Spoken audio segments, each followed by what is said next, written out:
తెలంగాణలో విద్యా ప్రమాణాలను అంతర్జాతీయ స్థాయికి తీసుకెళ్లే లక్ష్యంతో తెలంగాణ విద్యా కమిషన్ తన నివేదికను రూపొందించింది. నర్సరీ నుండి 12వ తరగతి వరకు ఒకే క్యాంపస్లో ఉండేలా తెలంగాణ పబ్లిక్ స్కూల్స్ ఏర్పాటు చేయాలని కమిషన్ కోరింది. 1500 మంది విద్యార్థుల సామర్థ్యం, అత్యాధునిక మౌలిక వసతులు, ఉచిత బస్సు సౌకర్యంతో వీటిని తీర్చిదిద్దాలని సూచించింది. దీనికి సీఎం రేవంత్ రెడ్డి సానుకూలంగా ఉన్నారని కమిషన్ చైర్మన్ ఆకునూరి మురళి చెబుతున్నారు.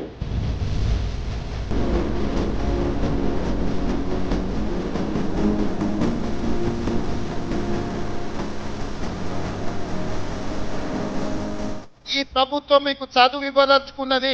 ఈ ప్రభుత్వం మీకు సంక్షేమంతో పాటు మీకు చదువు ఇవ్వదలుచుకున్నది. ఆ సూచన ఒక్కటే, ఇక్కడికి వచ్చిన పిల్లలందరికీ చదువుకోండి, బాగా చదువుకోండి. చదువుకోవడానికి ఏం కావాలనో నన్ను అడగండి. మీరు డాక్టర్లు అవుతారా, మీరు ఇంజనీర్లు అవుతారా, మీరు ఐఏఎస్లు అవుతారా, మీరు ఐపీఎస్లు అవుతారా, మీరు ప్రొఫెసర్లు అవుతారా, ఈ దేశాన్ని మీరు ఏలడానికి ఏమవుతారో చెప్పండి, నేను మద్దతు ఇస్తా.